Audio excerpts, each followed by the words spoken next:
Hello नमस्ते, welcome to etc. online. आज के वीडियो में हम लोग पढ़ने वाले हेनरी हावर्ड की लिखी हुई एक और बहुत ही शानदार शॉर्ट फॉर्म गिव प्लेस ये लवर्स। ये मीन्स यू गिव प्लेस यानी रास्ता दो, ये लवर्स तुम लवर लोग। तो लवर्स को बोला गया है कि लवर लोग तुम रास्ता दो। अब किस चीज़ के रास्ते की बात हो रही है ये हम लोग जानेंगे। पहले हम लोग पढ़ लेते हैं about the poet. Henry Howard, जिन्हें अर्ल ऑफ सरे के नाम से भी जाना जाता है, इनका जन्म होता है 1517 में और डेथ हुई थी 1547 में। इतनी जल्दी इनकी डेथ क्यों हो गई ये अभी मैं आप लोगों को बताऊंगा थोड़ी देर में। ये एक प्रोमिनेंट इंग्लिश पोइट थे, साथ ही साथ एक नोबल मैन भी थे ट्यूडर पीरियड के दौरान। ये सबसे ज़्यादा जाने जाते हैं इंग्लिश पोइट्री में अपने कंट्रीब्यूशन के लिए, और साथ ही साथ इनके रोल में इन्होंने डेवलप किया था इंग्लिश सोनेट फॉर्म को, जिन्हें शेक्सपियरियन सोनेट फॉर्म भी बोला जाता है। और ये वो पहले इंग्लिश पोइट थे जिन्होंने ब्लैंक वर्ड्स को यूज़ किया था। ये बहुत ही ज़्यादा इंपॉर्टेंट है अगर आप लोग नेट का एग्जाम दे रहे हैं तो उसके लिए भी।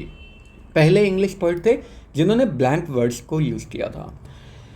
एनी बॉलिन के कजिन थे ये, साथ ही साथ किंग हेनरी एट्थ के कोर्ट में एक की फिगर थे। और सुरे कोर्टियर और सोल्जर भी थे। कोर्टियर मीन्स दरबारी और सोल्जर भी थे। कहाँ पे? किंग हेनरी एट्थ के कोर्ट में।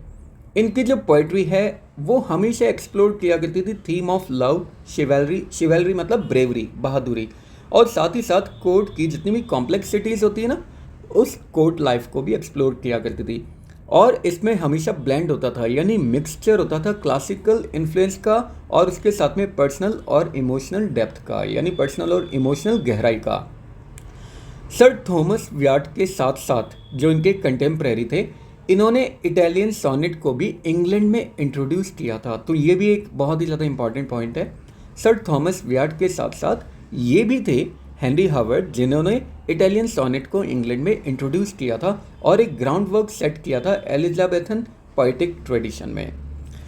अब इनका लिटरेरी इन्फ्लुएंस काफ़ी ज़्यादा था, लेकिन उसके बावजूद भी इनकी लाइफ एकदम ट्रेजिकली एंड हो गई थी जब इन्हें एग्जीक्यूट किया गया, यानी मौत की सज़ा सुनाई गई थी ट्रेजन के लिए, यानी देशद्रोह के लिए, सिर्फ 30 ईयर्स की एज में। यानी इतना ज़्यादा इनका कंट्रीब्यूशन है पॉम्स में, लेकिन उसके बावजूद भी देशद्रोह की वजह से इन्हें मौत की सज़ा सुना दी गई। अब हम लोग पढ़ लेते हैं पोम का लाइन बाय लाइन एक्सप्लेनेशन।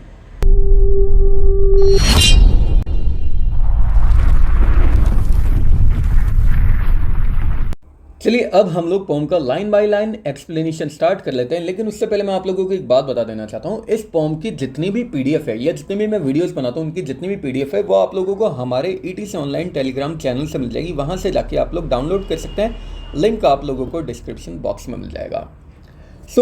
अब हम पोम को स्टार्ट करते हैं। गिव प्लेस ये लवर्स, ये जैसा मैंने पहले बता दिया यू को बोला गया है। सो गिव प्लेस रास्ता दो, ये लवर्स तुम लवर लोग। होता क्या है, एक जगह पे बहुत सारे कपल्स बैठे रहते हैं और अपने अपने लवर की तारीफ कर रहे होते हैं कि भाई मेरा लवर ऐसा है, मेरा लवर ऐसा है। सो इतने में हमारे भाई साहब आते हैं हेनरी हावर्ड और ये बोलते हैं गिव प्लेस, भाई तुम लोगों ने बहुत तारीफ कर ली अपने लवर की, अब तुम रास्ता दो। बोलते हैं ना चल हट हवा आने दे, तो अब तुम रास्ता दो, तुम लवर लोग, मुझे भी अब तारीफ करने दो।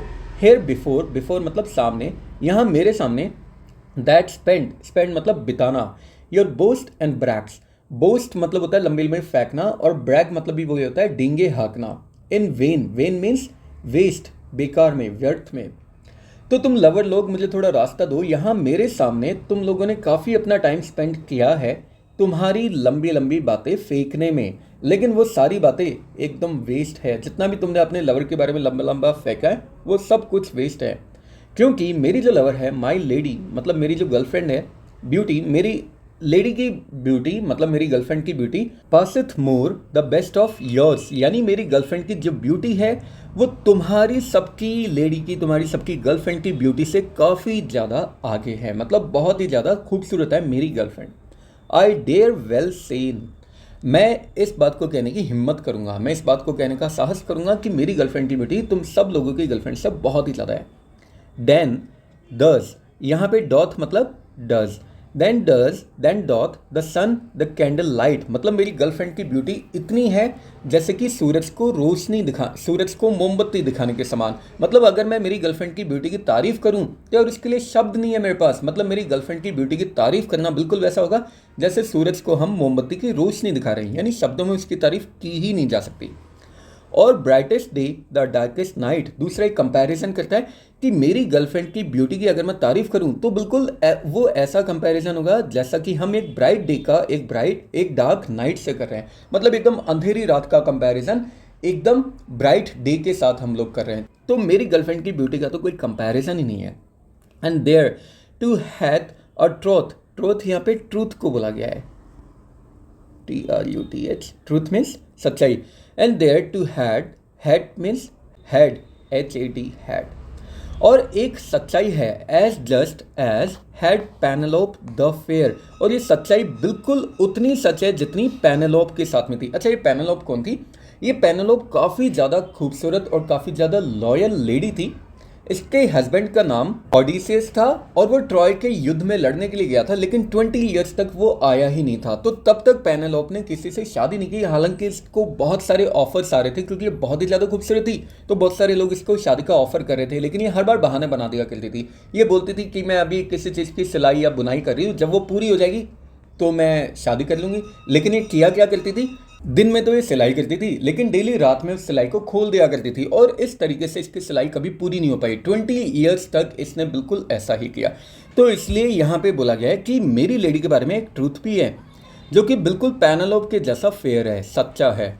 फॉर वॉट सी फेथ, ये मे ए ट्रस्ट, और उसमें जितना फेथ था, उसमें जितना भरोसा था, इसमें पेनेलोप में, ये मे ए ट्रस्ट, उतना ही मेरी लेडी में भी है। तुम इस बात पे ट्रस्ट कर सकते हो।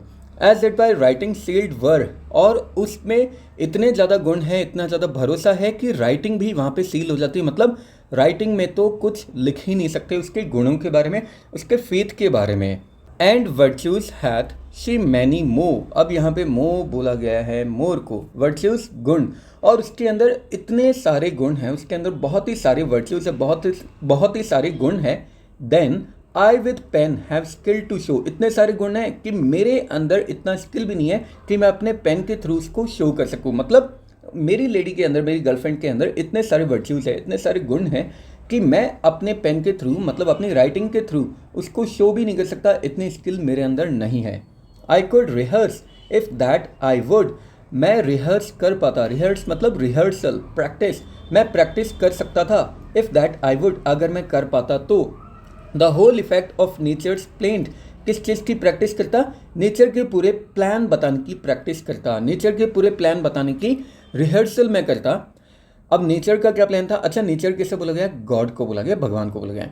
When she had lost the perfect mould, perfect means perfect, mould means ढांचा, जब नेचर ने अपना परफेक्ट ढांचा खो दिया लोगों को बनाने का, मतलब नेचर ने क्या किया, गॉड ने क्या किया, मेरी लेडी उसने बना दी, मेरी गर्लफ्रेंड उसने बना दी, और उसके बाद में उसका वो इतना परफेक्ट पर्सन बनाने का, इंसान बनाने का, या लेडी बनाने का ढांचा खो गया, गुम हो गया। The like to whom she could not paint, और क्योंकि वह ढांचा खो गया, मोल्ड वो खो गया, द लाइक टू हुम, इसलिए उसकी जैसी शी कुड नॉट पेंट, वो पेंट नहीं कर पाई, नेचर उसके जैसी कोई दूसरी लेडी को नहीं बना पाई। विद रिंगिंग हैंड्स, रिंगिंग मतलब ट्विस्टिंग, मुड़े हुए, शी डिड क्राई, और नेचर उसके बाद में, जब नेचर का ये मोल्ड खो गया तो नेचर इसके बाद में अपने मुड़े हुए हाथों से बहुत ही ज़्यादा उसने क्राई किया, रोने लग गई।